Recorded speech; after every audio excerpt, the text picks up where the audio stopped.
ಅಹಮದಾಬಾದ್ ವಿಮಾನ ಅಪಘಾತ. Air India Boeing 242 ಜನರೊಂದಿಗೆ ಭೂಮಿಯತ್ತ ಬಿದ್ದ ದುರಂತ. ಅಹಮದಾಬಾದ್ನ ಮೇಘಾನಿನಗರದ ಬಳಿ ಏರ್ ಇಂಡಿಯಾ ಬೋಯಿಂಗ್ ವಿಮಾನವೊಂದು ಟೇಕ್ ಆಫ್ ಆದ ಕೆಲ ನಿಮಿಷಗಳೊಳಗೆ 242 ಪ್ರಯಾಣಿಕರೊಂದಿಗೆ ಕುಸಿದಿದೆ ಎಂಬ ಭಯಾನಕ ಸುದ್ದಿ ಬಂದಿದೆ. Coming in that a plane has crashed in Gujarat's Meghani Nagar. There is, however, no clarity.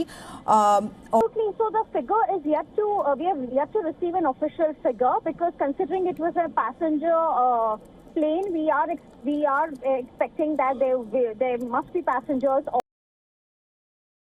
ಧಾರಪುರದ ಬಳಿ ಇದ್ದ ಸ್ಥಳೀಯರು ದಟ್ಟ ಧೂಮಪಾನವನ್ನು ರಕ್ಷಣಾ ಕಾರ್ಯವನ್ನು ಕಂಡಿದ್ದಾರೆ.